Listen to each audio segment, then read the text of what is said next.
할렐루야. 수원의 한인교회 성도 여러분, 또 아침 묵상 오늘의 말씀에 참여하고 계신 모든 여러분, 지난 주말도 평안하셨습니까?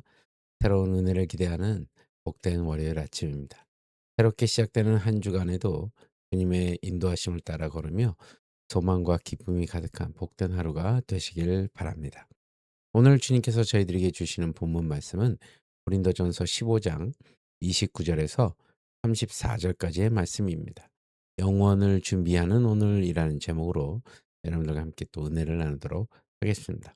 먼저 본문 고린도전서 15장 29절에서 34절까지 말씀 우리 한 목소리로 함께 봉독한 후에 계속해서 말씀 이어가도록 하겠습니다. 고린도전서 15장 29절에서 34절 말씀. 만일 죽은 자들이 도무지 다시 살아나지 못하면 죽은 자들을 위하여 침례를 받는 자들이 무엇을 하겠느냐? 어찌하여 그들을 위하여 침례를 받느냐? 또 어찌하여 우리가 언제나 위험을 무릅쓰리요? 형제들아, 내가 그리스도 예수 우리 주 안에서 가진 바 너희에 대한 나의 자랑을 두고 단언하노니 나는 날마다 죽노라. 내가 사람의 방법으로 에베소에서 맹수와 더불어 싸웠다면 내게 무슨 유익이 있으리요? 죽은 자가 다시 살아나지 못한다면 내일 죽을 터이니 먹고 마시자 하리라.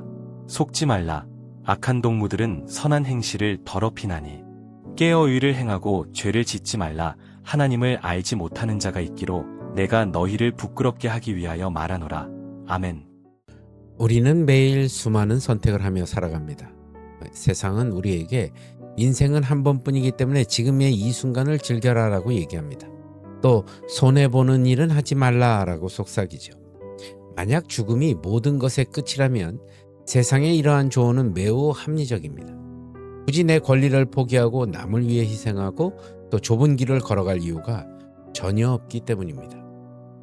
오늘 본문에서 사도 바울은 부활신앙이 단지 죽음 이후에나 쓸모있는 미래형 교리가 아니라 오늘이라는 현재를 살아가는 성도의 삶을 지탱하는 강력한 원동력임을 논증합니다.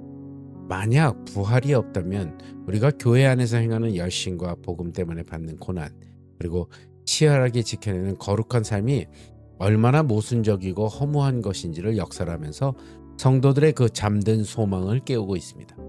본문을 통해서 복음의 능력이 오늘의 내 삶을 어떻게 이끌고 있는지를 한번 돌아보도록 하겠습니다. 바울은 고린도 교회 내부에 존재했던 아주 독특하고 묘한 관습을 끄집어내어 그들의 전곡을 찌릅니다. 만일 죽은 자들이 도무지 다시 살아나지 못하면 죽은 자들을 위하여 침례를 받는 자들이 무엇을 하겠느냐? 어찌하여 그들을 위하여 침례를 받느냐라고 말합니다. 당시 고린도 교회에는 예수님을 믿었으나 미처 침례를 받지 못하고 갑작스럽게 죽은 가족이나 지체를 대신해서 살아있는 성도가 대신 침례를 받는 기이한 풍습이 있었던 것으로 보입니다. 바울이 이 관습의 신학적 옳고 그름을 떠나 이 이야기를 꺼낸 이유는 그들의 논리적 모순을 폭로하기 위함이었습니다. 그들은 입으로는 죽은 자의 부활은 없다라며 헬라 철학의 회의주의를 따라갔습니다.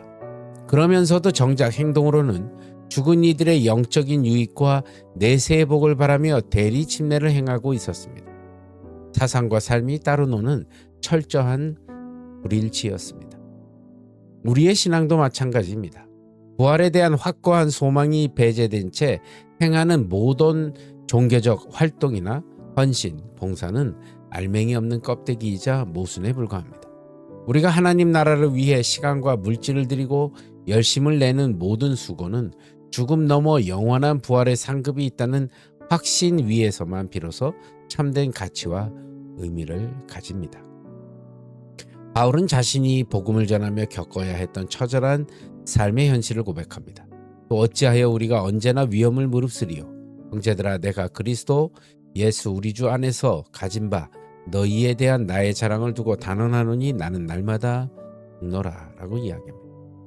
바울은 에베소에서 사나운 맹수와 싸우는 것과 같은 그 극심한 대적들의 위협과 생명의 위기를 매일 겪었습니다.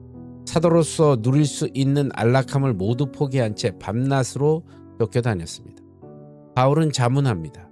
만약 죽은 자가 다시 살아나지 못한다면 내가 인간의 방법으로 에베소에서 맹수와 싸운 것이 무슨 유익이 있겠느냐 하는 것입니다.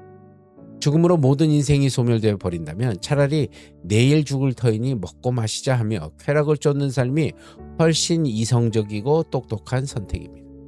그러나 바울은 기꺼이 고난의 한복판으로 걸어 들어갔습니다. 죽음이 끝이 아니며 부활 이후에 주님이 주실 영광의 무게는 너무나 잘 알고 있었기 때문입니다. 이러한 부활 성도의 태도는 구약의 다윗의 삶에서도 선명하게 나타납니다. 아들 압살롬의 반역으로 사선을 넘나들며 피난길에 올랐을 때 사울 왕의 친족이었던 시므이가 다윗을 따라오며 돌을 던지고 입에 담지 못할 저주를 퍼붓습니다. 분노한 부하들이 당장 저자의 목을 베겠다고 나섰지만 다윗은 여호와께서 그에게 다윗을 저주하라 하심이 내가 어찌 그리하였느냐 할 자가 누구겠느냐라며 그들을 만류했습니다. 다윗은 지금 당장 당하는 수치와 억울함이 내 인생의 결론이 아님을 알았습니다. 살아계신 하나님이 자신의 원통함을 감찰하시고 결국 선으로 갚아주실 날이 반드시 올 것을 신뢰했기 때문에 감정적으로 폭발하지 않고 자신을 거룩하게 지켜낼 수 있었습니다. 오늘의 눈물이 끝이 아님을 아는 부활의 소망을 가진 자만이 어떤 고난 속에서도 묵묵히 인내하며 감사로 승리할 수 있습니다. 바울은 부활을 부정하는 회의주의적 생각이 성도들의 영혼과 도덕적 삶을 어떻게 갉아먹는지를 강력하게 경고합니다. 속지 말라. 악한 동무들은 선한 행실을 더럽히나니 깨어 의를 행하고 죄를 짓지 말라라고 말합니다. 부활 같은 것은 없다 하고 말하는 세상의 풍조나 잘못된 친구들과 가까이 지내다 보면 우리의 영적 경계심은 서서히 무너지게 마련입니다.